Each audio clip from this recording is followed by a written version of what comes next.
Pues buenas tardes a todas y todos a este evento que provocó la Facultad de Derecho y Ciencias Sociales con motivo del Día Internacional de la Eliminación de la Violencia contra la Mujer, 25 de noviembre, que fue el día de ayer.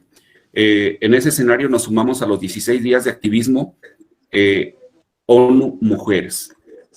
El tema que vamos a escuchar de nuestra disertante el día de hoy es la construcción de un nuevo modelo de masculinidad y feminidad para erradicar la violencia de género.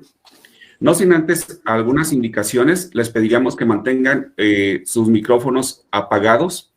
Si ahorita gustan para la introducción, encender sus pantallas y los saludamos y las saludamos con mucho gusto.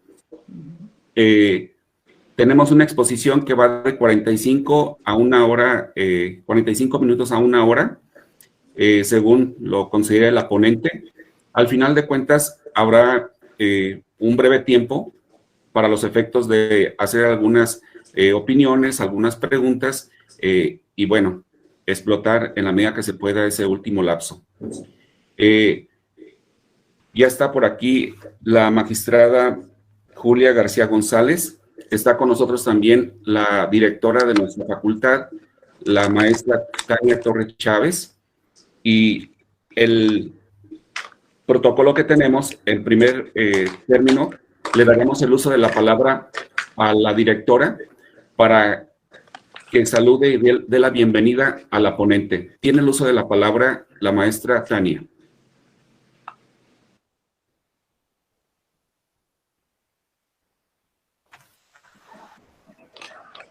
Maestra, no se escucha. A ver, déjeme lo checo.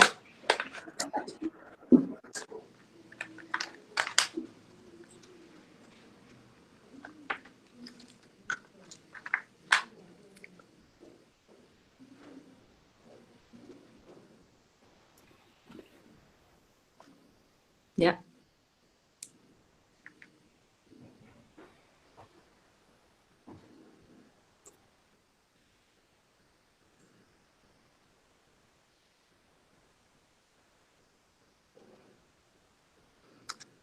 ¿Sí voy a poder compartir mi pantalla?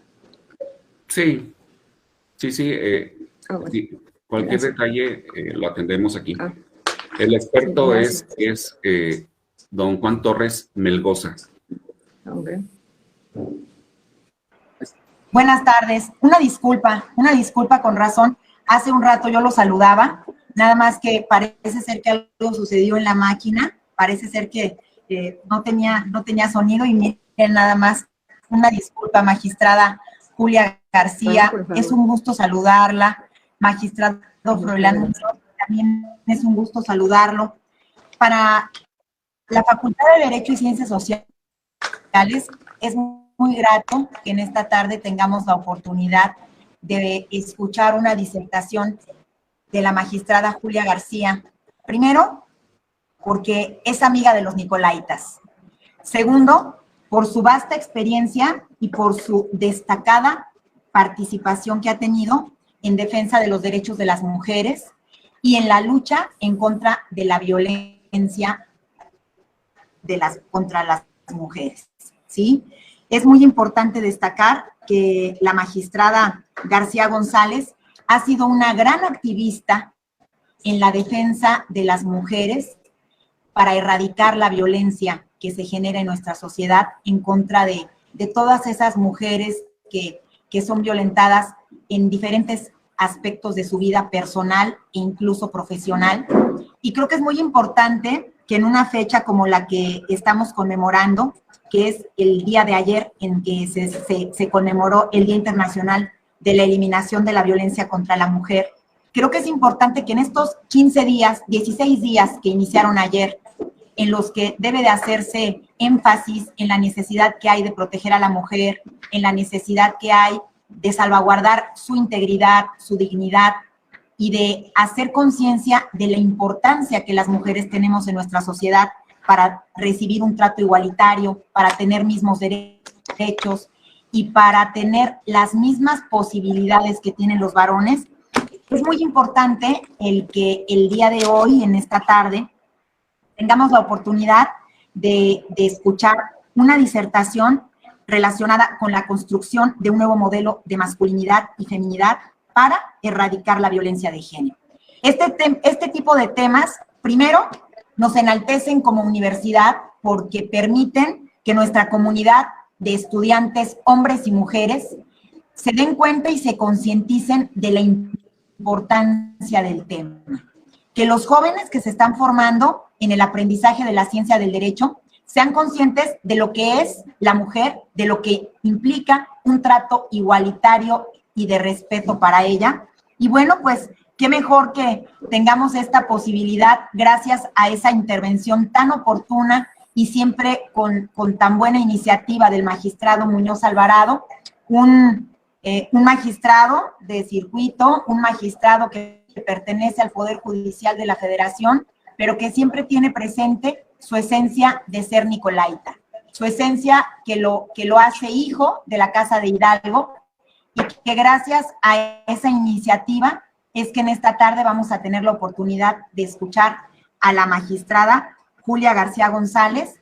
Y bueno, pues no me queda más que agradecerles a ambos, tanto a la magistrada García González como al magistrado Muñoz Alvarado, la magnífica iniciativa y la posibilidad de que todos podamos compartir esta interesante disertación que en un momento vamos a poder escuchar. Magistrada, sea usted bienvenida a esta Facultad de Derecho y Ciencias Sociales. La comunidad la escuchará con mucho gusto. Gracias por sumarse a estos proyectos académicos en pro de la formación de los futuros juristas. Y por supuesto, gracias también al magistrado Muñoz Alvarado por esa disposición y por esa actividad siempre en pro del mejoramiento de la formación de los estudiantes. Que sea de mucha utilidad esta disertación. Muchas Es cuanto gracias. y buenas tardes. Muchas gracias, se lo agradezco. Muchas gracias, Si les parece bien, vamos a empezar. Bueno, sí, directora. Para dejar en uso de la palabra a la magistrada Julia García González y que nos explique esas palabras que parecieran nuevas, como lo de sororidad, estereotipos, paridad, masculinidad, feminidad. Quiero referirles algunos datos curriculares de nuestra ponente. ¿Sí nos escuchamos? sí, yo sí escucho. Ok. La maestra Julia María del Carmen García González es originaria de Toluca, Estado de México.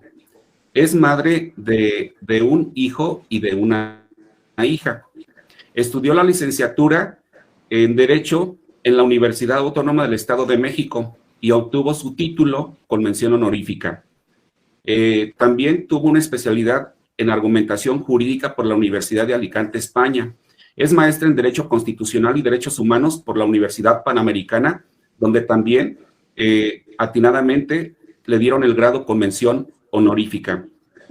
Por supuesto que ha participado en diversos seminarios, diplomados, en instituciones como la Universidad Iberoamericana, el Instituto Tecnológico Autónomo de México, el Instituto de la Judicatura Federal, la Casa de la Cultura Jurídica de la Suprema Corte de Justicia de la Nación y lo que ahora, con la reforma al Poder Judicial Federal, se denomina Escuela Federal de Formación Judicial, anteriormente Instituto de la Judicatura Federal. Ha sido ponente en múltiples congresos y seminarios. Prueba de ello es que hoy está con nosotros. Ha impartido conferencias, todas vinculadas con el derecho constitucional, los derechos humanos y, por supuesto, la perspectiva de género.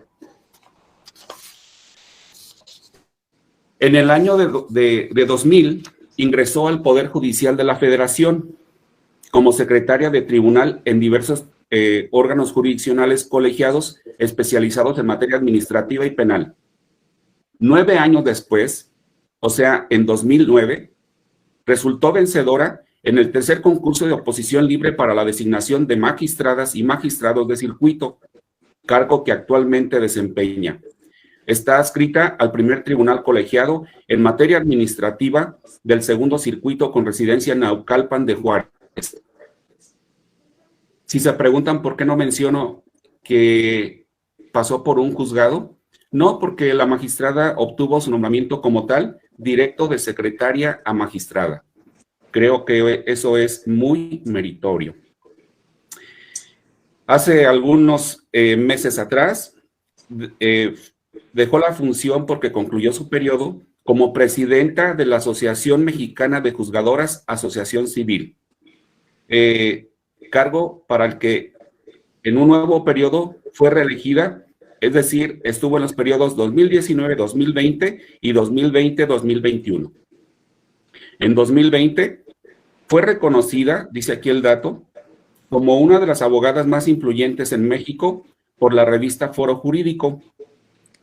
Yo no estoy de acuerdo porque sigue siendo reconocida, no fue, sigue siendo reconocida.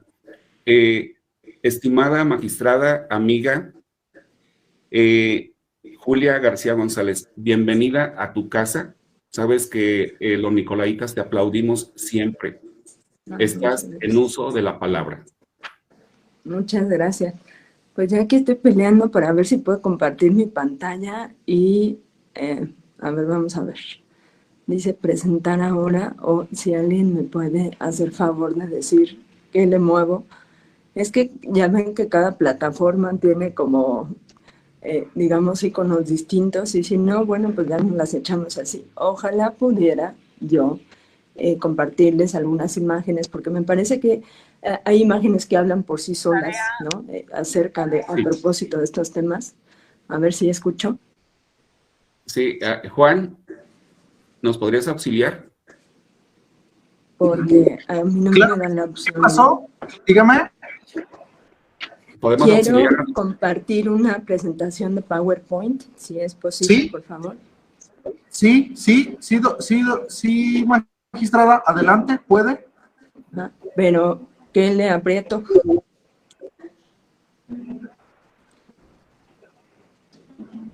No, Hasta abajo no, tengo el a ver. micrófono, tengo la cámara.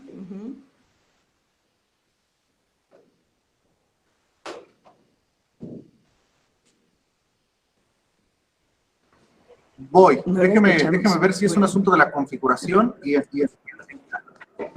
Es que a veces quien organiza puede, digamos, como que decidir quién comparte, quién habla, etcétera, ¿no? Pudiera ser el caso.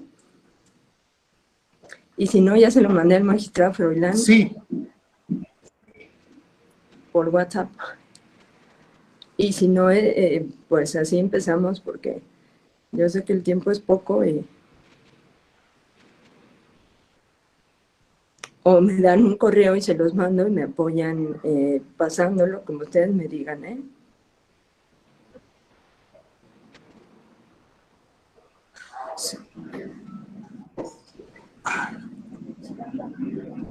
Sí, si gusta, le paso un correo.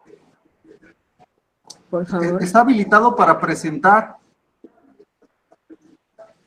pero mándemelo y yo se lo puedo compartir con todo gusto.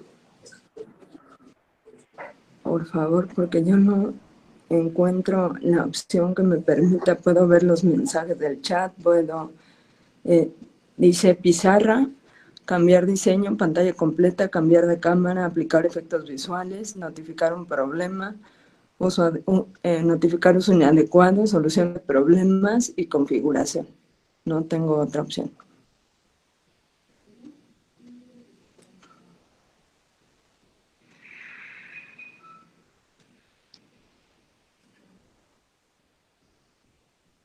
Y si no, pues si quieren empezamos así, porque la verdad es que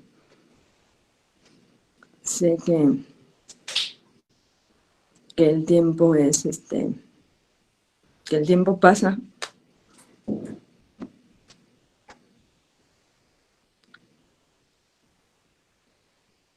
Bueno, si les parece bien, empezamos así, si es posible solucionarlo, ojalá.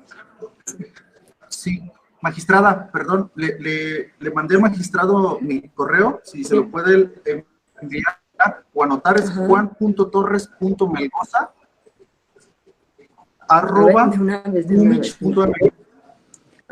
Y yo comparto.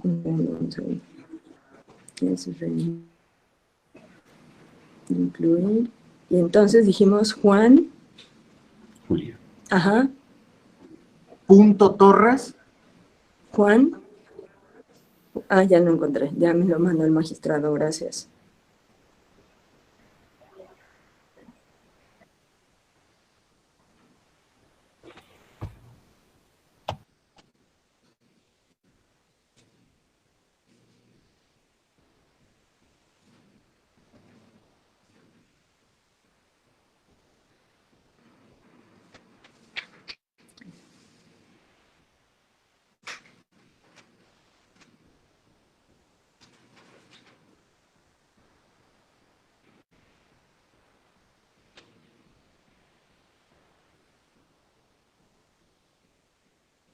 Bueno, ya se lo envié, a ver si mientras es posible tener acceso a él.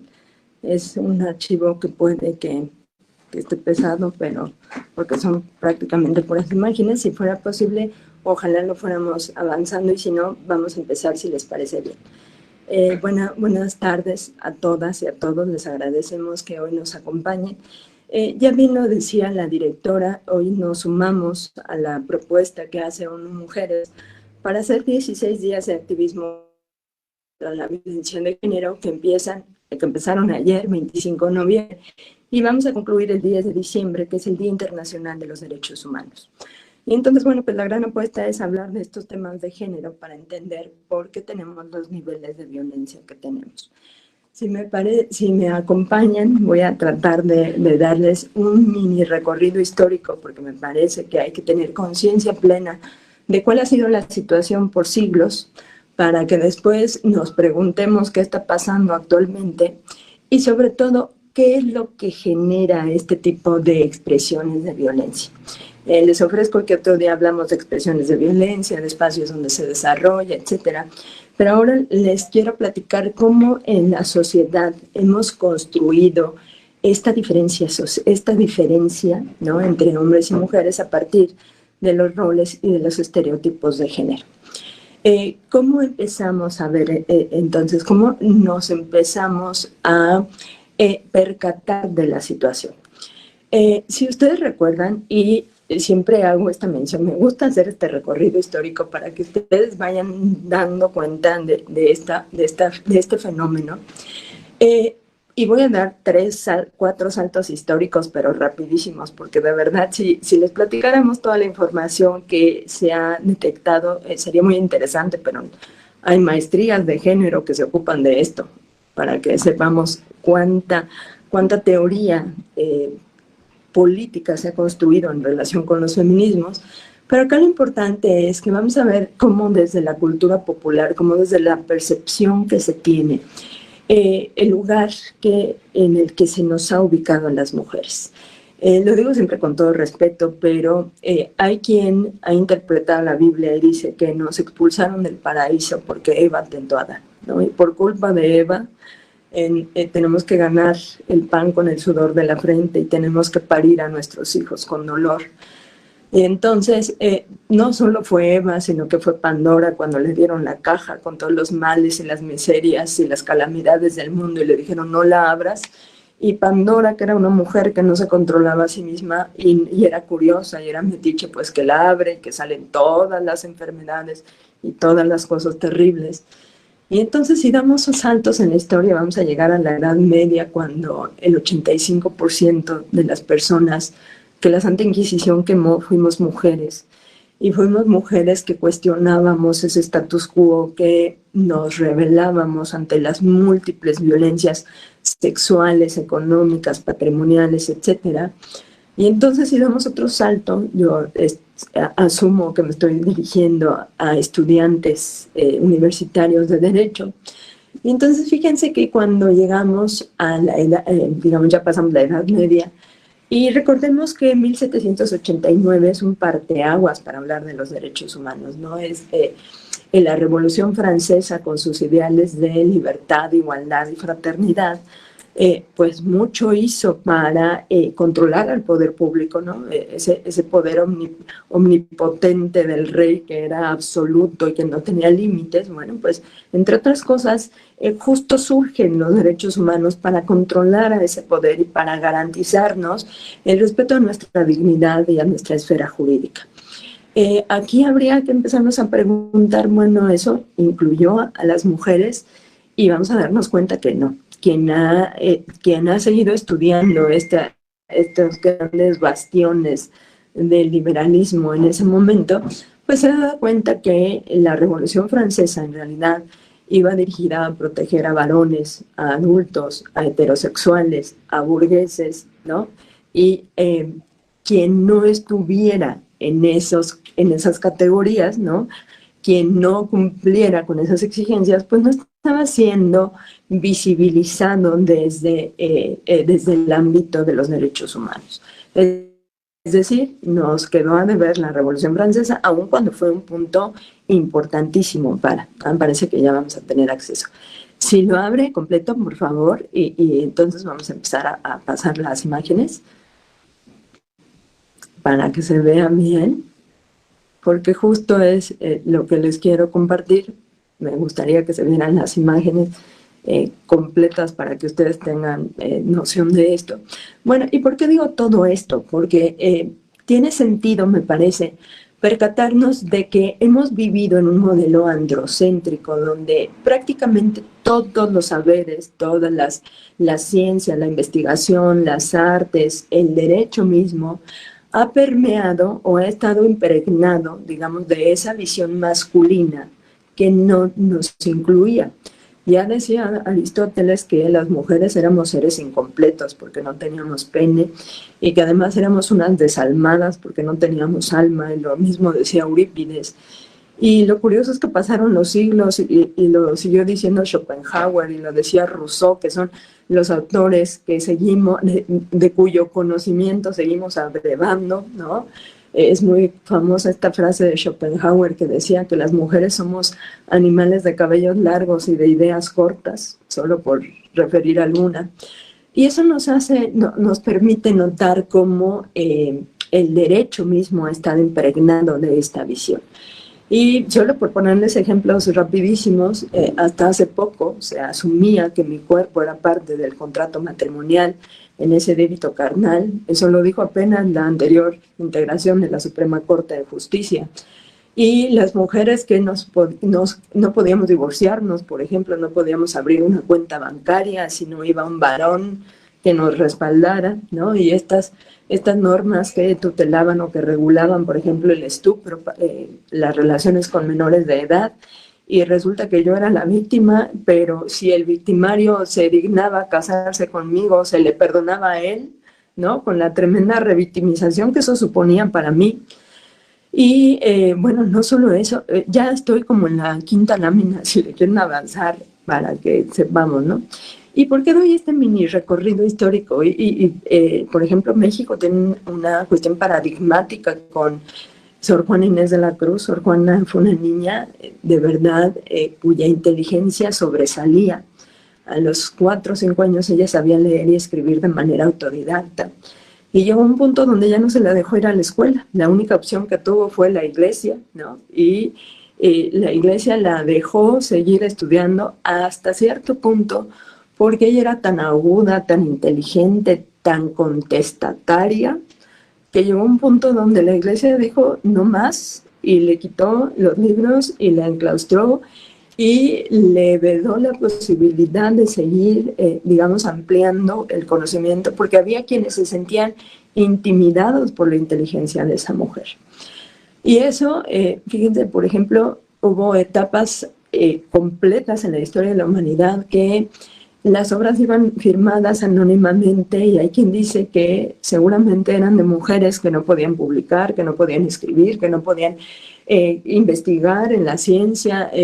Marie Curie decía, por ejemplo, que a ella le dieron la cátedra en la Sorbona 8 años después de que murió el esposo, ya cuando tenía 2 premios Nobel. O sea, ella tenía una carrera por sí misma, ella no era la esposa de Pierre Curie, sino que era una mujer que se había formado a sí misma y tenía todas las capacidades, y era muy mal visto que llegara a esos espacios propios de hombres. La primera mujer médica en este país, que fue Matilde Montoya, fue porque tuvo el atrevimiento de ir a buscar a Porfirio Díaz para que la dejara entrar a la escuela. Y ¿Y saben por qué no la dejaban entrar? Porque el reglamento decía los alumnos, ¿no? O sea, este tema de que siempre hemos estado incluidas en el masculino universal es absolutamente falso. Y ahora mismo, miren, aquí ya está María Izquierdo. María Izquierdo, ay, es que si yo les platicara todas las anécdotas, pero rapidísimo. María Izquierdo es una pintora mexicana que le tocó, digamos, coincidir en el espacio y en el tiempo con Diego Rivera, con David Alfaro Siqueiros. Y cuentan que un día llegó Diego Rivera, cuando era director de San Carlos, de la Academia de San Carlos, y dijo que el único trabajo que valía la pena, que el único trabajo que revelaba talento, que tenía una composición, que los colores, etcétera, era aquel que estaba firmado por M. Izquierdo, ¿no? Porque ella sí firmaba. Y resulta que no se dio cuenta que estaba lavando el trabajo de una mujer. Cuando a ella le dan el contrato para pintar un mural en uno de los grandes edificios, si ustedes han ido a la Ciudad de México, Palacio Nacional tiene enormes murales, el Bellas Artes, el Ayuntamiento de la Ciudad de México, y a ella le dieron un edificio así. Y fue justamente Diego Rivera quien dijo que no tenía el mayor mérito, que no tenía la calidad, que no tenía, digamos, las tablas y las credenciales para ello, y le quitaron el contrato y le dieron un mercado público, ¿no? Entonces ella en ese momento dijo, no les pinto nada, porque en realidad esto es un tema totalmente machista. Y si seguimos en las láminas, ya les platicaba yo de Matilde Montoya. Matilde Montoya tomaba clases afuera de su salón para que los hombres, que eran sus compañeros, no se sintieran incómodos con la presencia de Matilde Montoya, por ejemplo, ¿no? Y entonces vamos a darnos cuenta que ya llegamos al siglo XX, ¿no? Estamos ya a inicios del siglo XX.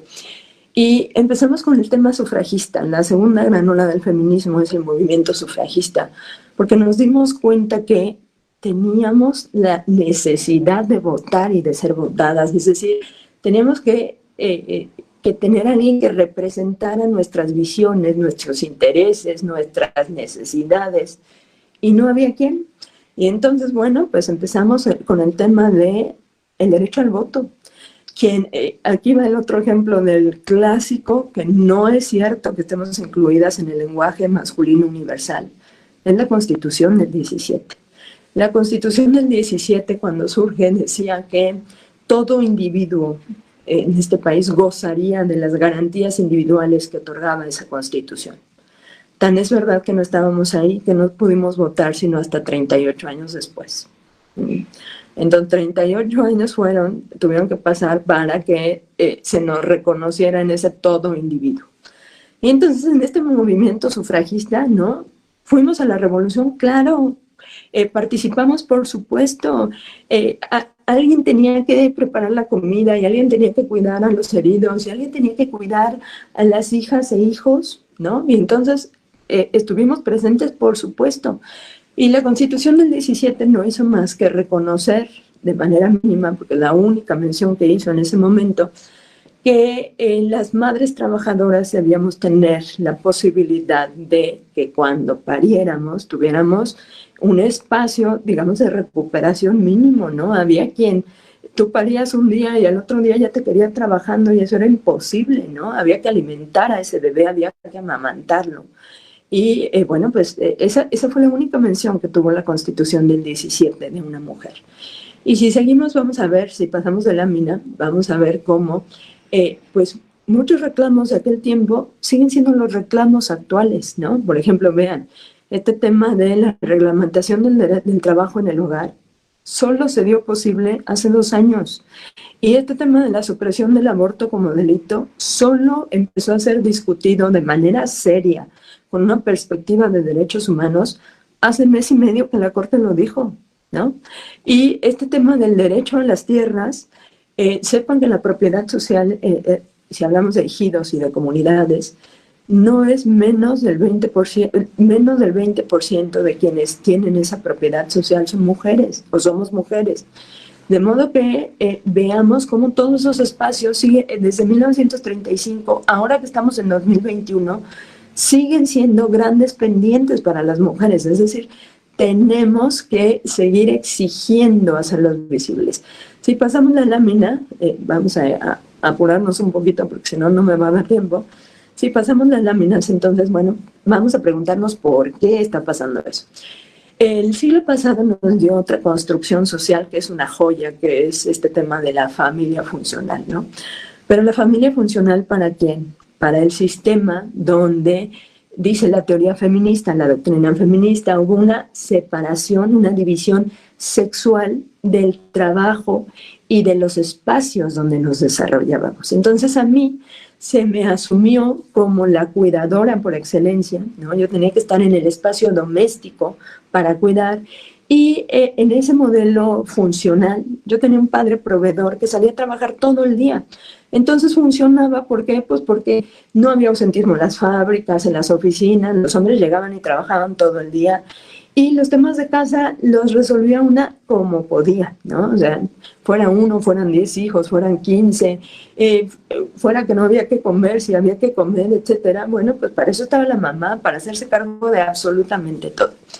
¿Qué pasa con esta familia funcional si cambiamos de lámina? Bueno, pues que nos segregó, o que parecería que de manera natural nos dieron o nos asignaron ciertos espacios. A mí me hicieron cuidadora, o se tiene esa visión de mí como mujer, y el hombre lo hicimos proveedor. Seguro han escuchado estas frases de antes los matrimonios duraban muchísimo. Pues claro, ¿no?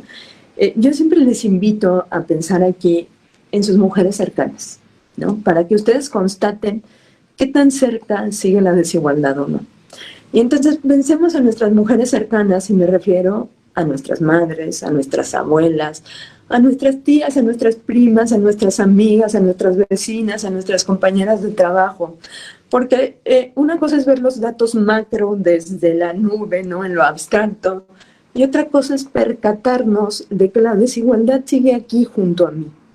¿Y por qué sigue aquí junto a mí? Bueno, pues porque ustedes pregunten, si es que todavía tienen esa oportunidad, pregunten si sus abuelas pudieron votar, si pudieron ser propietarias de algo, si tuvieron que tolerar múltiples violencias, porque ellas les enseñaron que ellas tenían que aguantar, ¿no? O sea, una buena madre mexicana, bueno, una buena madre en general, era tipo Sara García o Libertad Lamarque, si hay alguien de mi edad que haya visto esas películas, donde lloraba desde que empezaba hasta que terminaba, porque ella tenía que cargar con todos los problemas de la familia, ¿no? Y teníamos que sacrificarnos, y entonces nos anulábamos como persona, y era muy común que si los recursos no daban para mandar a toda la familia a la escuela, no fuera un tema de capacidades, era un tema de hay que mandar al hombre a la escuela, porque él va a mantener una familia, ¿no? Y a la mujer, pues, ¿para qué la mandábamos a la escuela? Era vista como una mala inversión. ¿Para qué la mandábamos a la escuela? Pues si la van a mantener y ni va a trabajar, ¿no? Este tema de no trabajar es toda una cuestión que ahorita les explico. Y entonces, bueno, debido a eso, miles de mujeres han tolerado las violencias que no se imaginan, ¿no? Las que no tienen la autosuficiencia económica de decir, me voy con mis hijas e hijos, ¿no? Porque además el mensaje es, en esos espacios de violencia, eres una inútil, eres una tonta, eres una fea, estás gorda, estás vieja, ¿quién te va a querer? ¿Quién va a querer mantener a tus hijos? Y si esos son los mensajes que oímos toda la vida, y oyeron toda la vida las abuelas con los golpes y con el alcohol y con todo ello, pues es muy difícil que salgamos de esos círculos de violencia, ¿no? Entonces, como lo ven en la lámina, empezamos a dividir los espacios y hemos tenido logros y avances, sí, ¿no? O sea, desde que empezamos a pedir el derecho del voto, pues, ¿qué creen? Que ya llegamos a la paridad. Si pasamos de lámina, sepan que este país ya no es si quieren, si les parece bien, si está de moda, si viejas locas ya que más quieren, ya es un mandato constitucional clarísimo que dice que en todo el espacio público tendríamos que haber la misma cantidad de hombres que de mujeres. Sin embargo, Lo cierto es que sigue habiendo tremendas resistencias para vernos llegar, ¿no? Sepan que cuando empezó el sistema de cuotas en este país, los partidos políticos empezamos 90-10, ¿no? Así, para que vean que las tomamos en cuenta, y después seguimos 80-20, y después seguimos 70-30. El día que llegamos a la paridad, sucedieron dos fenómenos. Uno, hubo partidos políticos que ponían a competir a mujeres y ponían a hombres de suplentes. Y entonces, llegando el día de la toma de protesta, ella renunciaba y en automático pasaba un hombre, ¿no? O sea, eso era un fraude en la ley clarísimo. Tuvimos que cambiar la ley para decir, bueno, pues entonces mujeres propietarias y mujeres suplentes. Bueno, ¿qué hicieron los partidos políticos? Nos empezaron a mandar a los espacios que se habían perdido, ¿no? O sea, si yo soy de determinado partido y ya sé que este municipio lo tengo perdido, ahí mandan las mujeres, ¿no? Pues, ¿quieren competir? Pues que compitan. Nos dimos cuenta y tienes que dejarnos competir donde tengas posibilidades reales de ganar para que verdaderamente esto sirva. Y entonces vamos a pasar la lámina y hay quien dice que ya vamos a la escuela, ¿no? Y hay quien dice que ya podemos hablar en el espacio público y que ya tenemos igualdad de condiciones, pero si seguimos la lámina, la realidad, tristemente, hacemos la lámina, la realidad es esta, que entre más cerca estamos de los espacios de decisión, menos cantidad de mujeres sabemos. Y aquí es a donde entran estas construcciones de la doctrina feminista del piso pegajoso, el piso resbaloso y el techo de cristal.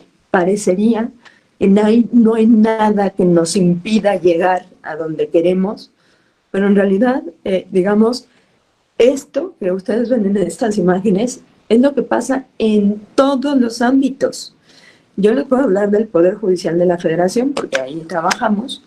Fíjense que hasta antes de los concursos especiales para jueces y magistradas, estábamos en el nivel magistratura, eran 82% de hombres y éramos 18% de mujeres, es decir, ni siquiera una quinta parte completa.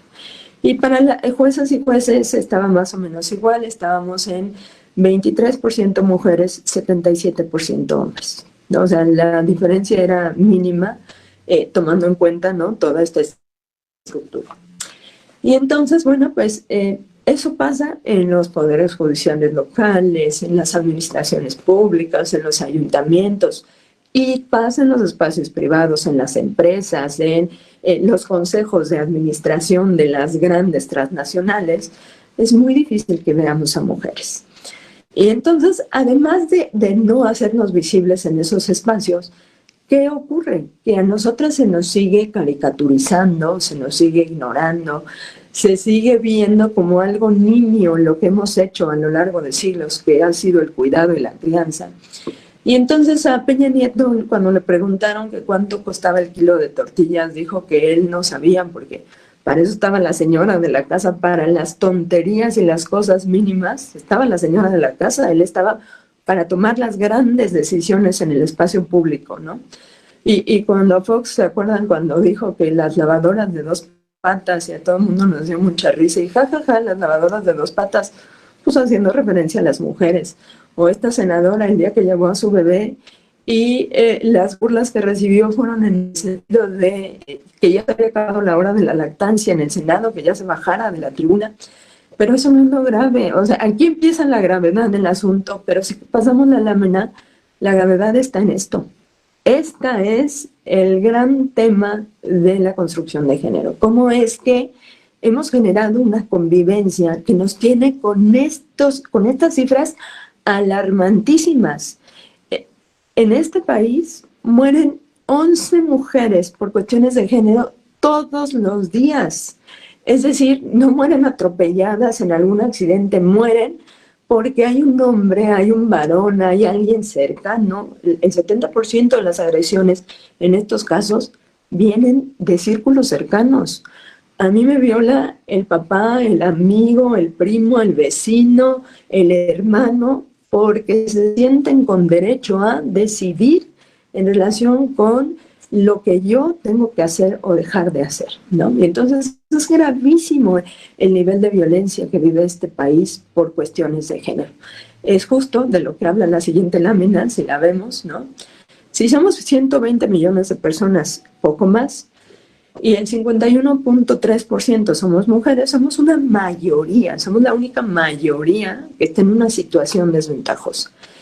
Pues sí, y 2 de cada 3 mujeres hemos sufrido un tipo de violencia. Estamos hablando de 40 millones de mujeres en este país que hemos sufrido algún tipo de violencia. Y eso pensando en las que no hablan, ¿no? Pensando en las que no van y les preguntan, pensando en las que no van y censan. Pensemos en las mujeres indígenas, ustedes que tienen en la meseta purépecha. La verdad es que yo he tenido la oportunidad de trabajar con mujeres de esa zona y viven unas violencias, pero impresionantes, ¿no? Con este tema de los usos y costumbres y de las autodefensas. ¿Quién protege a las mujeres en estos espacios?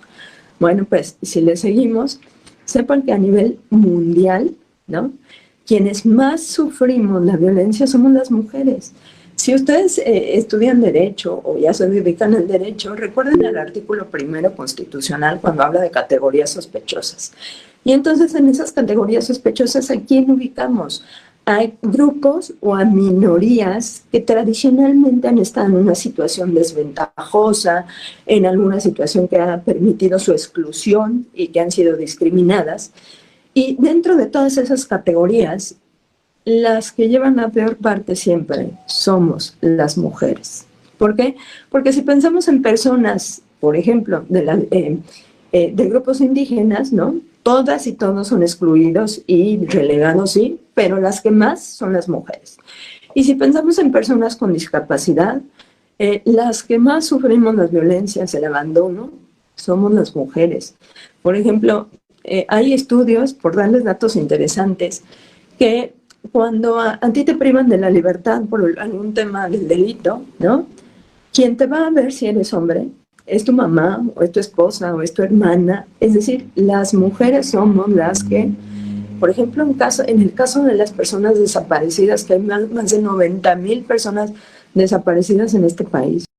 Otro factor que lo hace todavía más grave, que es la normalización de la violencia. Parecería que es lo adecuado, lo que tenemos que esperar de la convivencia, ¿no? Hay mujeres que dicen, pues me pega poquito, o me cela poquito, o me agrede poquito, nada más me grita, pero no me pega, o si me pega no me fractura, ¿no? Y me manda al hospital, o si me pega a ese lugar donde no se me note para que nadie se dé cuenta, ¿no? Entonces hay que empezar a cuestionarnos de por qué surgen estas diferencias abismales. Y justo les hablaba yo de las categorías sospechosas de quienes están dentro de esos grupos que tradicionalmente han estado excluidos y en situación de desventaja.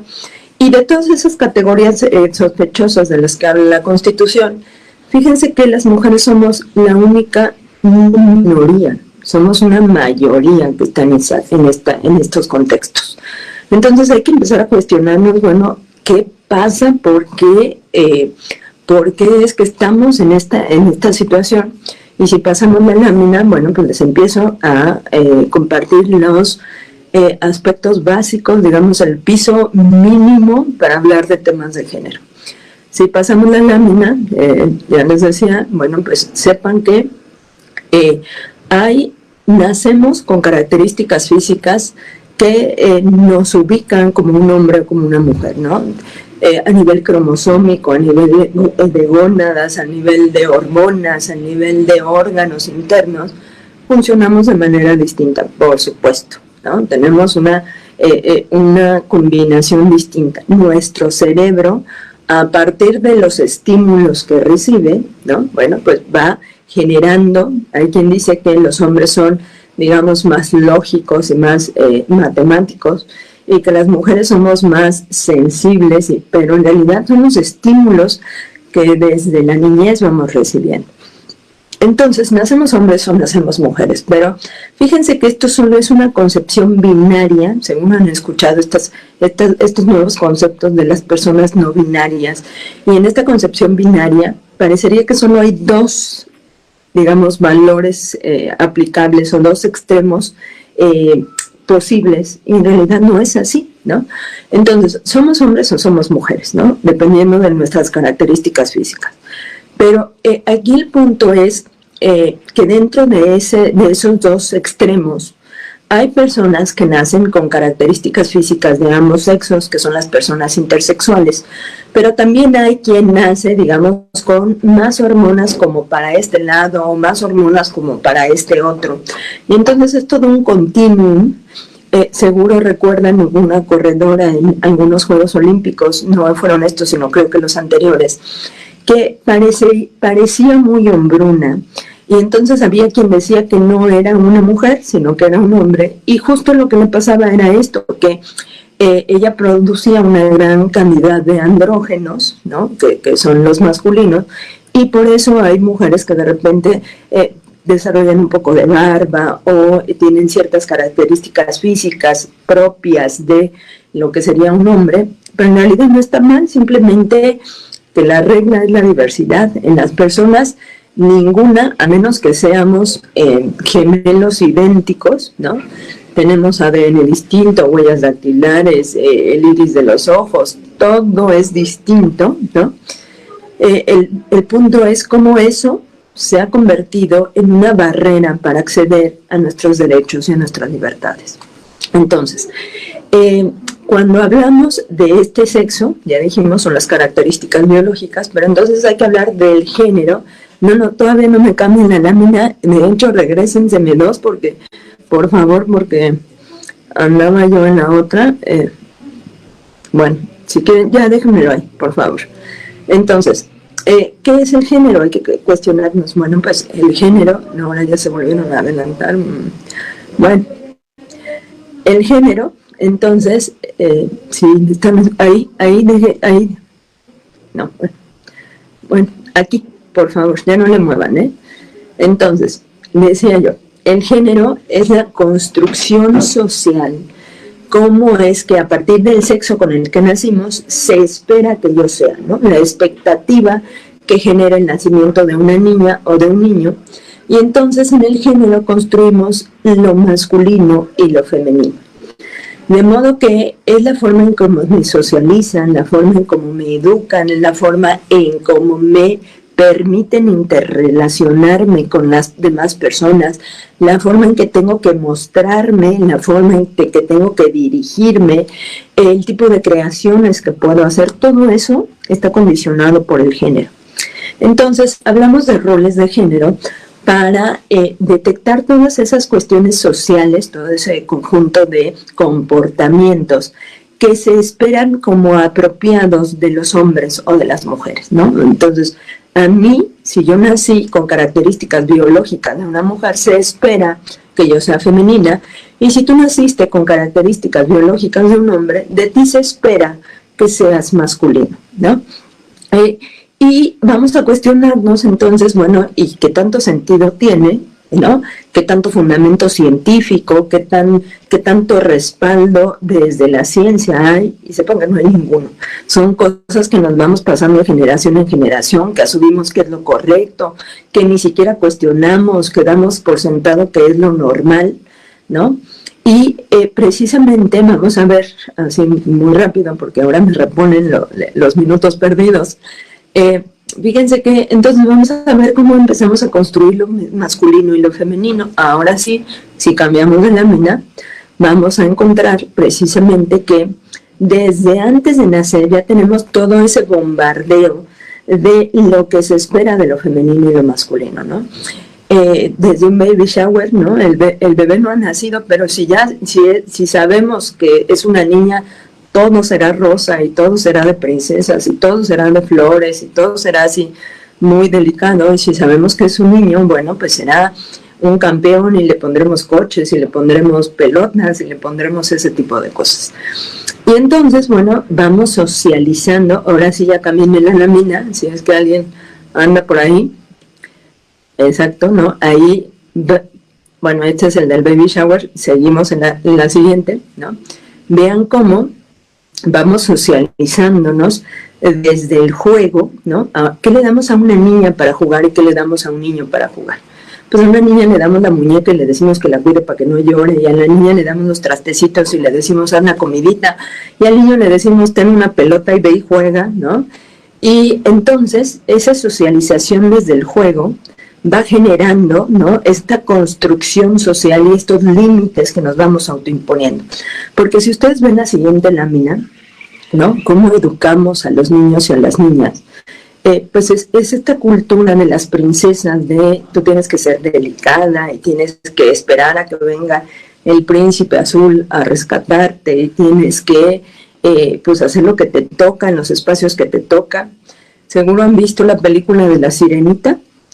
Pues fíjense que la película de La Sirenita, uno diría, ay, tan bonita película, y sale el cangrejo Sebastián y canta, pero si alguien ha visto la película de La Sirenita, el mensaje que subyace es una mujer que está dispuesta a sacrificar su voz por un cuate al que ha visto 3 veces, ¿no? O sea, ¿quién de ustedes actualmente estaría dispuesta a sacrificar su voz, que es el vehículo con el que se expresan, con el que interactúan, con el que, digamos, hacen extensiva su personalidad por un hombre al que han visto 3 veces? Ese es el mensaje de La Sirenita, por ejemplo. Mientras que a los niños, ¿no?, les decís, tú eres el campeón, ¿no? Tú échale gana, tú, pero nadie, yo a la fecha no conozco un solo niño que lo hayamos criado como el príncipe azul, como para llegar a salvar a la princesa. A los niños ni les importa, ¿no? O sea, a los niños les importa ensuciarse y jugar y adueñarse del espacio público. Fíjense que esto es algo muy común, por ejemplo, en las primarias. Recuerden sus espacios de primaria, ¿no?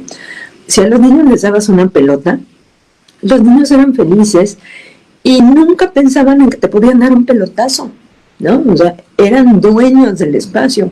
Mientras que las niñas, ¿qué hacíamos? Las niñas nos replegábamos en la esquina, nos sentábamos a platicar, bien sentaditas, porque además, ya sabes, no puedes mostrar de más.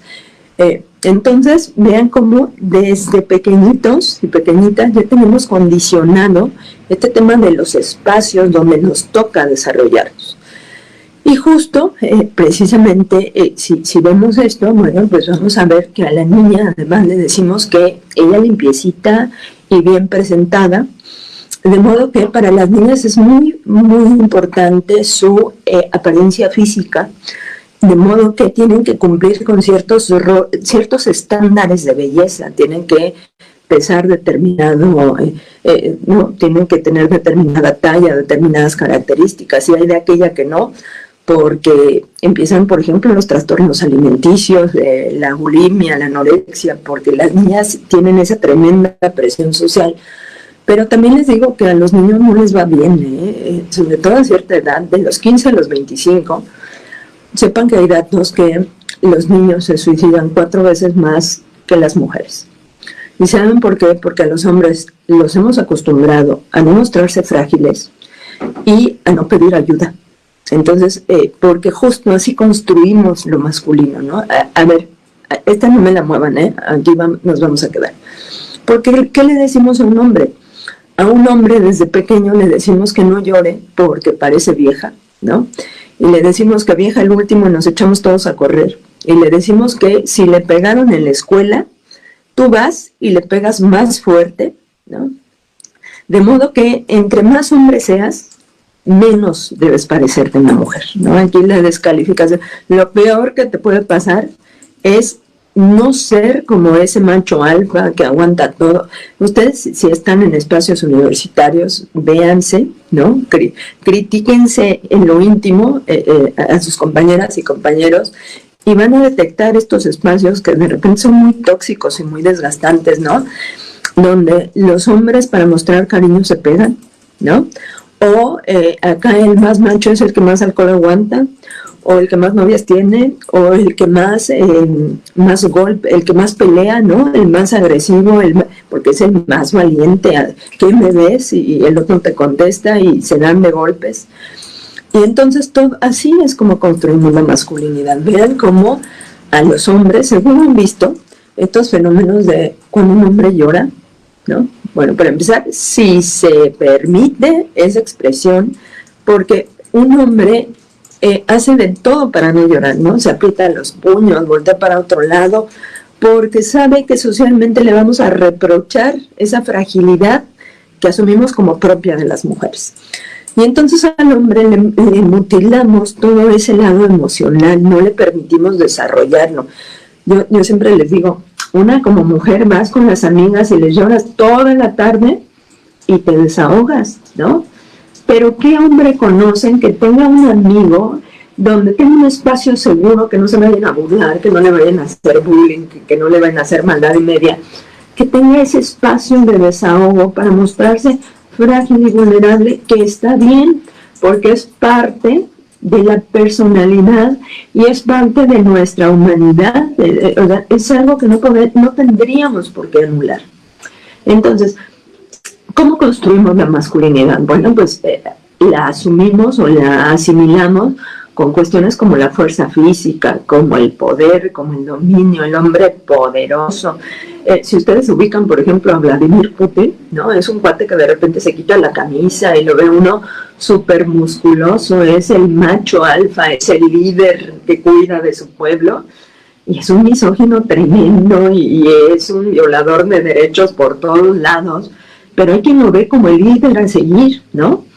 Y entonces, bueno, pues entonces un hombre, digamos, lo más viril que puede, tiene que ser un hombre de fuertes convicciones, un hombre que compite, que es valiente, que es agresivo, que no se muestra frágil para nada, ¿no? Yo aquí los pantalones son míos y los tengo bien puestos. Y entonces lo que hacemos en la sociedad es sobrevalorar lo que hacen los hombres o medir con un doble rasero las mismas conductas para unos o para otros.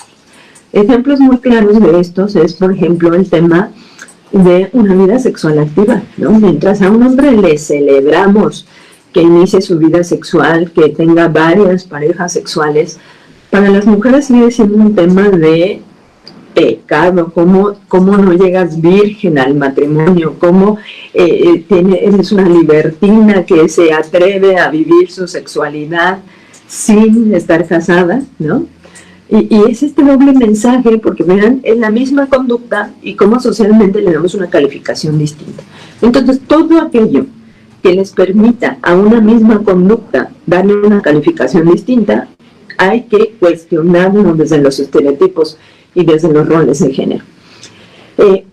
Sepan, ya nada más para cerrar esta idea, la virginidad es una construcción que se sacaron como en la Edad Media, y se la sacaron para controlarnos, a las mujeres, ¿no? Pero no solo para controlarnos, sino para tener la seguridad de que quien venía, ¿no? Si yo quedaba embarazada, que quien venía iba a preservar el linaje del rey, del duque, del conde, de quien fuera, ¿no? Y que solo mi linaje es el que se iba a quedar con las tierras del señor feudal, ¿no? Y entonces, bueno, fue un mecanismo donde por un lado nos controlan la vida sexual y por otro lado nos meten la culpa, ¿no? O sea, nosotras asumimos de manera culposa muchas de las partes de nuestra vida, ¿no? Que si soy mamá y dejé a mis hijos un rato, me siento culpable por no ser una buena madre. Y si trabajo en la oficina y no termino lo que tengo que terminar, me siento culpable porque no soy, digamos, lo productiva que pueden ser otras personas. Y entonces traemos este tema de la culpa súper introyectado. Pero si continuamos ahora sí ya con la otra lámina, pues vamos a darnos cuenta cómo hemos construido lo femenino. Y justo a las niñas que les decimos, ¿no? Y cuáles han sido los mensajes que seguimos recibiendo. Bueno, pues que tú calladita te ves más bonita, ¿no? Y que tú tienes que ser femenina y no hacer reportes bruscos ni algo que te haga parecer una machorra, una marimacha, usamos este tipo de palabras. Y te decimos que te tienes que dar a respetar, ¿no? Como si te tuvieras que ganar el respeto, cuando sabemos que el respeto es algo implícito en nuestra dignidad de persona. Yo no tengo que ganarme el respeto de absolutamente nadie. Las demás personas me tienen que respetar en automático. Y no porque tengan madre, porque no hace mucho este discurso, es que tú también tienes mamá y tienes hijas y tienes esposa y tienes novia. No, no me tienes que respetar por mi relación con un hombre. Me tienes que respetar porque soy una persona valiosa per se. Entonces, no me tengo que ganar el respeto a nadie y no ando provocando a nadie. Me gusta, me visto como me gusta, ¿no? Y ameritaría yo exactamente el mismo respeto si traigo una minifalda de 30 centímetros que si traigo una falda de 2 metros, ¿no? Eso no le da absolutamente derecho a nadie para acosarme en la calle, para dar piropos groseros, para violarme sexualmente. A nosotras se nos reprocha, y seguro ustedes en espacios universitarios, ¿no? La violaron porque andaba borracha. Yo tendría que tener el espacio seguro donde pueda ir con mis amigas de antro y a lo mejor tomar, y eso nunca va a justificar que alguien me viole. Yo podré estar borracha o drogada o dormida o inconsciente o como sea y no estar dando un consentimiento para una relación sexual. Entonces, en cualquier escenario de esos, yo sería víctima de una violación sexual, ¿no? Porque el elemento fundamental acá es el consentimiento. Y tiene que ser un consentimiento, no de chin, déjame ver, y es que mejor ya vámonos, ¿no? Hay veces en que no tienes las habilidades ni, digamos, las herramientas para decir no en ese momento. Solo como dato interesantísimo, porque de verdad es que hasta tendrían que hacer unos conversatorios de esto. Hay un caso en España que se llamó el caso de La Manada, que fueron 5 hombres que violaron a una mujer, ¿no? Estaban en la Pamplonada, que es una fiesta popular, pues ya saben, todo el mundo toma alcohol y es un poco acá, como, y lo digo con todo respeto, pero es un poco acá por años en las fiestas que hacen en Guanajuato, en el Cervantino, que era una cantina gigantesca y todo el mundo llega y toma, y etcétera. Bueno, pues así estaban en la fiesta, ¿no? Ella tenía 18 años y ellos tenían de 25 a 32. 2 de ellos, de los 5, tenían formación militar, es decir, eran hombres corpulentos y con una fuerza física importante. Bueno, pues resulta que empiezan a platicar y de repente se van, digamos, del lugar de la concentración y a uno de ellos se le ocurre empujarla a ella a la entrada de unos departamentos, de unos pisos, y la violan. La violan de todas las formas posibles que se puedan imaginar, ¿no? Penetración anal, vaginal, pero no solo la violan. La graban, le quitan su teléfono y esas grabaciones de la violación tumultuaria la empiezan a compartir en sus redes sociales, ¿no? En sus grupos de WhatsApp, etc. Entonces ella se ve, porque llegaron las grabaciones al juicio, ella se ve en estado de shock. O sea, imagínense una mujer menudita contra 5 hombres, ¿no? Y entonces lo curioso fue que cuando se empezó a dar este caso, hubo quien dijo, y hubo quien dijo quien juzgaba, porque eran tres hombres juzgadores, hubo quien dijo que ella estuvo de acuerdo porque no dijo, o sea, porque no ofreció, digamos, resistencia física.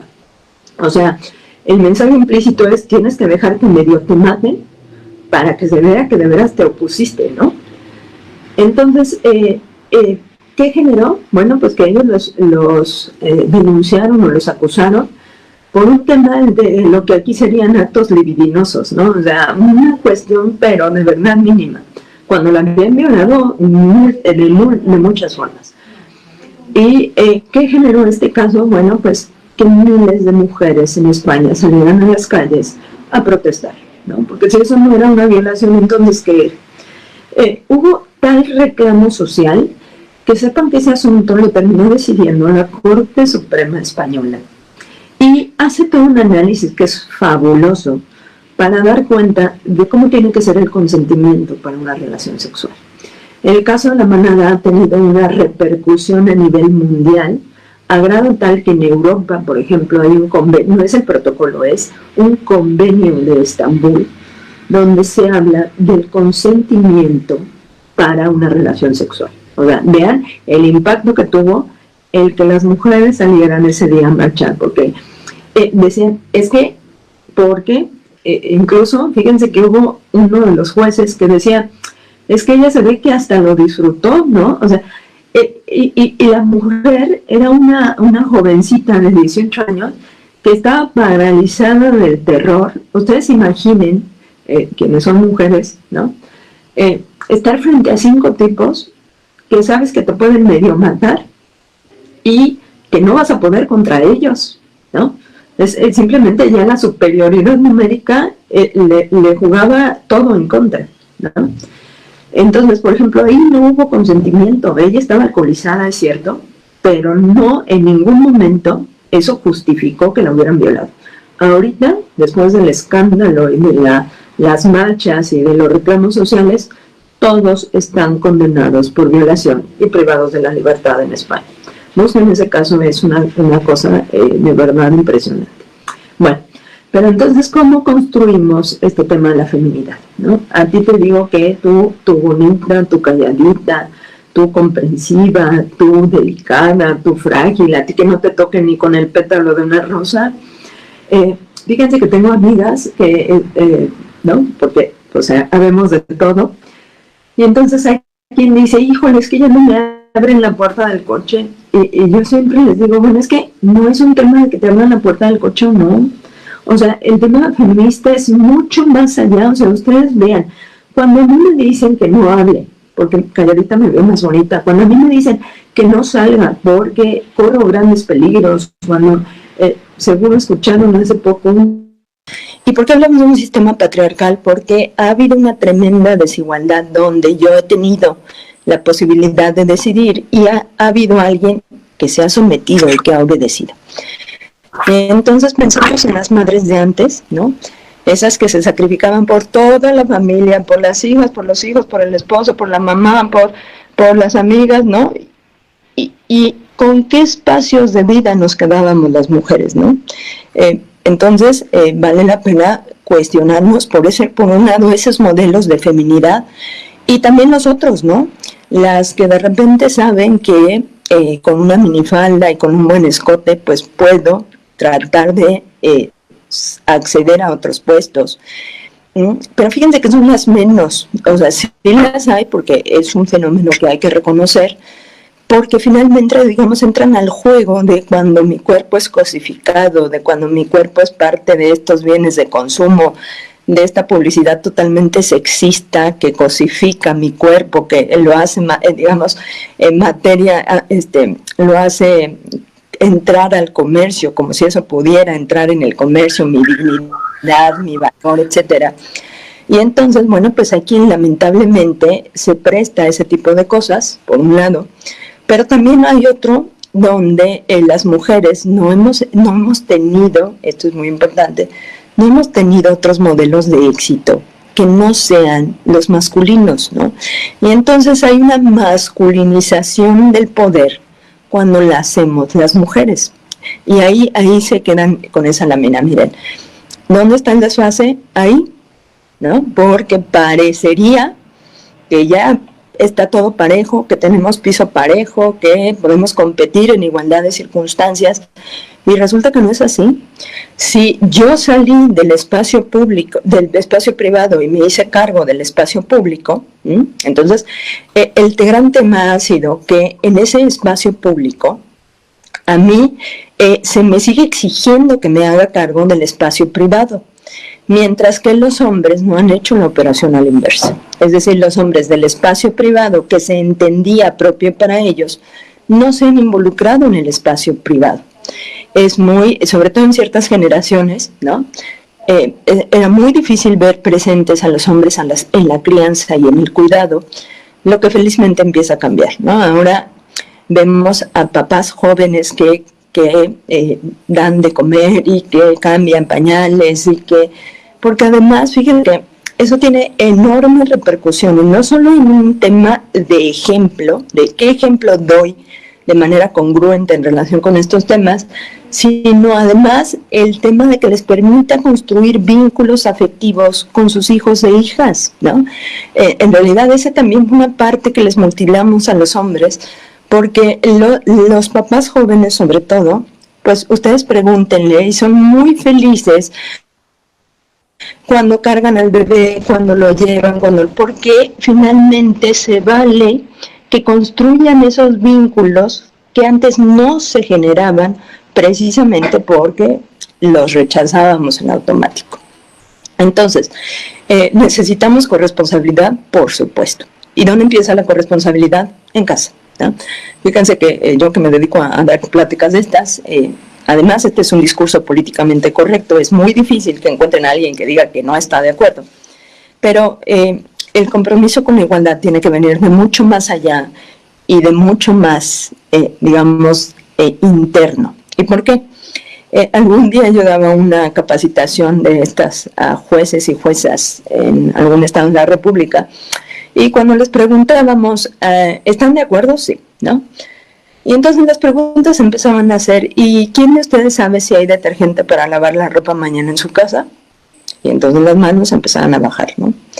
¿Y quién de ustedes sabe si hay pan para el lunch de mañana de los hijos e hijas? ¿Y quién de ustedes sabe cuándo es la próxima cita con la o el dentista? ¿Y quién de ustedes sabe a qué hora empieza la clase de natación? ¿Y quién de ustedes sabe cuándo hay que entregar la tarea o el proyecto? ¿Y quién de ustedes sabe cuándo hay que llevar a la abuela al doctor? ¿Y quién de ustedes sabe cuándo hay que llevar al abuelo a la terapia? Y resulta que llegó un punto donde todos tenían la mano abajo, ¿no?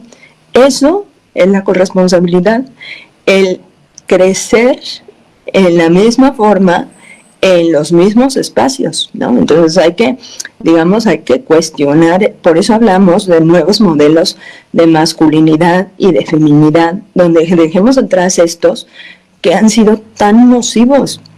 ¿Por qué? Porque precisamente cuando los hombres sienten que en este modelo de masculinidad tan desgastante y tan tóxica, sienten que la novia, la pareja, la empleada, la compañera de trabajo se sale de su esfera de control, empiezan las violencias. Y las violencias, que generalmente empiezan pequeñitas, van creciendo. Entonces, bueno, pues yo quedo a sus órdenes. Si alguien quiere comentar algo, hacer alguna pregunta, etcétera, pues yo quedo aquí. Gracias. Sí, muchas gracias, magistrada Julia. Volvemos al cuadro principal, por favor.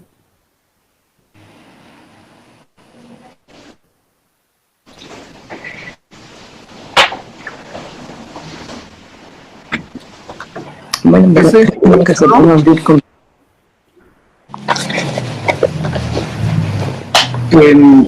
¿En esa lámina o en cuál, magistrado?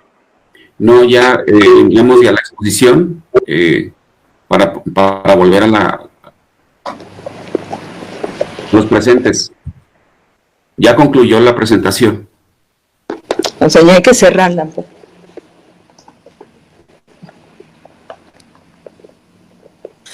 Bien, muchas gracias, magistrada. ¿Alguien quiere hacer uso de la palabra respecto a la temática que se ha desarrollado por parte de la disertante? Bueno, si me permite, magistrado Froilán Muñoz. Sí, adelante. Yo quiero hacer uso de la palabra solamente para decir lo interesante que han resultado todos los datos y la información que nos ha proporcionado la magistrada Julia García. Si bien es cierto, tuvimos un imponderable por cuestión tecnológica, también es verdad que afortunadamente la conferencia se está transmitiendo en vivo y las personas que nos siguen en redes sociales pudieron advertir precisamente la importancia de entender cuestiones que a veces no nos son muy familiares respecto a los conceptos que deben de ser utilizados para el trato entre las personas, respecto a cuestiones tan interesantes que nos invitan a reflexionar y que nos invitan a que siempre busquemos, para vivir en armonía y para vivir en paz, el respeto a nuestra integridad, el respeto a nuestra dignidad y el respeto a nuestra esencia de ser personas. Magistrada, de verdad, muy interesante. Se quedó corto el magistrado Muñoz Alvarado cuando nos dijo de su calidad académica y de sus vastos conocimientos que en este momento pudimos poner de manifiestos. Gracias, gracias, gracias y felicidades a todos los que están ahora en la llamada y a todos quienes nos siguen por redes sociales.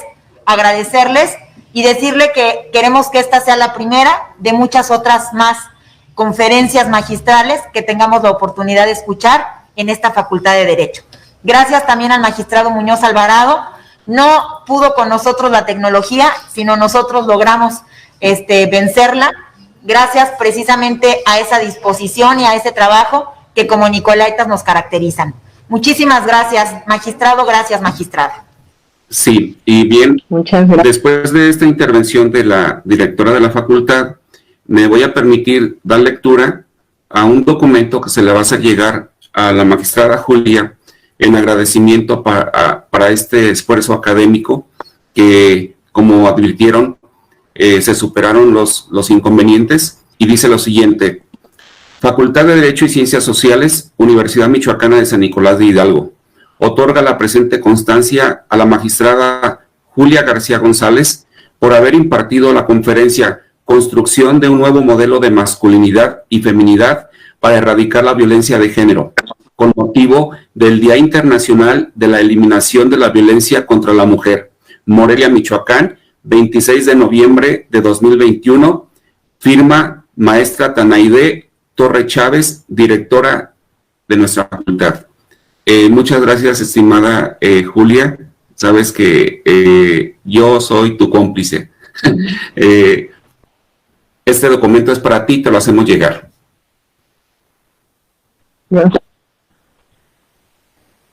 Muchas gracias. Bueno, pues ya si me permiten despedirme, fíjense que a propósito de estos temas, porque si se fijan apenas nos estamos asomando a estas posibilidades, pues justo me parece que la educación universitaria tiene que apostar a, digamos, generar condiciones parejas. Yo particularmente disfruto de dirigirme a espacios universitarios, porque sé, de repente todavía en espacios preparatorianos hay quien anda, ya saben, con este tema de la hormona y la rebeldía propia de la adolescencia, etcétera. Pero ya en los espacios universitarios es donde ya tiene uno y una más conciencia acerca de cómo es que estas cuestiones verdaderamente nos atraviesan. Hay quien asume y quien afirma, como es cierto, a mí también me parece, que el género es una categoría que impacta absolutamente todo lo que hacemos todos los días. ¿Por qué? Porque debido al género, ¿no?, yo puedo hablar de determinada forma o emplear cierto tono de voz, y si yo hablara de otra forma, se esperaría de mí, digamos, o se me criticaría por cómo me peiné, por cómo me vestí, por cómo me dirigí a ustedes, etcétera. Entonces, el género impacta, ¿no? Cómo vamos en la calle caminando, cómo se espera que manejemos o no manejemos, cómo se espera que estudie yo ciertas cosas o no. Solo por darles datos interesantísimos, en las áreas STEM, y me refiero a la ciencia, tecnología, ingenierías y matemáticas, hay muy poca presencia de mujeres porque se espera que no seamos buenas en esos espacios, ¿no? Cuando en realidad las niñas son muy buenas y van teniendo el mensaje de que no son lo suficientemente buenas para llegar a ciertos espacios. Y les comparto un dato interesantísimo que alguna ocasión escuché de una mujer que se dedica a empoderar niñas. Decía que las mujeres aspiramos, por ejemplo, a un puesto, a un cargo, cuando tenemos el 100% de los requerimientos que se nos piden. Mientras que, y de verdad, eso búsquenlo y encontrarán datos ciertos, mientras que un hombre lo hace cuando a veces tiene del 60 al 65%, ¿no? O sea, el hombre se avienta, ¿por qué? Porque está educado para hacerse del espacio público. Entonces, aquí el punto es cómo nos reeducamos todas y todos para generar nuevas condiciones, ¿no? Que nos visibilicen, pero desde múltiples ópticas. Por ejemplo, algo en lo que a mí me gusta enfatizar, y si quieren luego platicamos, el lenguaje incluyente. El lenguaje nos tiene que visibilizar y nos tiene que incluir. Porque antes no hablábamos de arquitectas, porque no hablábamos de ingenieras, porque no hablábamos de juezas, porque no hablábamos de ministras, porque no había una realidad que requiriera ser nombrada. Pero resulta que ahora hay una realidad que soy yo, que es la directora, que es la la investigadora, que es la científica, que es la astronauta, que requiere ser nombrada, ¿no? Y que transforma, fíjense que el lenguaje tiene una función, entre otras, performativa. El lenguaje puede transformar realidades, por ejemplo, ¿no? Entonces, otro día hay que hablar del lenguaje incluyente, y hay que hablar de micromachismos, y hay que hablar de cómo se construyen nuevas reglas para la convivencia, y hay que hablar de los marcos jurídicos, y hay que hablar de los tipos de violencia, de las formas en que la violencia se expresa y de los espacios donde se da, para que entonces la ubiquemos y para que sepamos, pues esto es violento, ¿no? Y en todo caso, fíjense, generalmente siempre les decimos a las mujeres, ¿no? Tú cuídate y tú no hagas y tú no digas, pero a los hombres nadie les decimos, tú no violentes, tú no acoses, tú no le pidas a tu novia las claves de tu teléfono, tú respétala, no importa cómo vaya vestida, tú no abuses del poder que tienes como maestro, como jefe, como compañero, ¿no? Para violentarla en esos espacios entre el acoso y el hostigamiento. Es decir, los temas de género, si se fijan, dan para múltiples, digamos, enfoques que nos van a permitir precisamente ir desarrollando esa sensibilidad. Hay quien dice que hay que ponernos unos lentes violetas en el género para detectar dónde están las asimetrías, para detectar dónde están las discriminaciones, etcétera, etcétera. Pero bueno, eso ya digamos que lo hacemos quienes juzgamos, por ejemplo, cuando aplicamos la perspectiva de género en los asuntos, ya es, digamos, una labor mucho más especializada, pero que requiere que el elemento mínimo indispensable sea que seamos capaces de espacio. Y bueno, pues quedan sus órdenes. Señora directora, un gusto saludarla por acá. Querido magistrado Froilán también, les agradezco a todas y a todos. Yo siempre estoy a sus órdenes. Muchas gracias. Bien. Al contrario, gracias magistrado Froilán. Damos por concluida esta actividad académica. Les agradecemos a todas y a todos los que nos acompañaron el día de hoy. Nos vemos pronto, Julia. Te mando un fuerte abrazo. Buenas tardes. Mucho éxito para ambos en sus proyectos, éxito, Gracias. y que todo ese talento sea reconocido como debe de ser, de ambos. Muchas felicidades y gracias a todos. Que tengan bonita tarde. Muchas gracias. Hasta luego.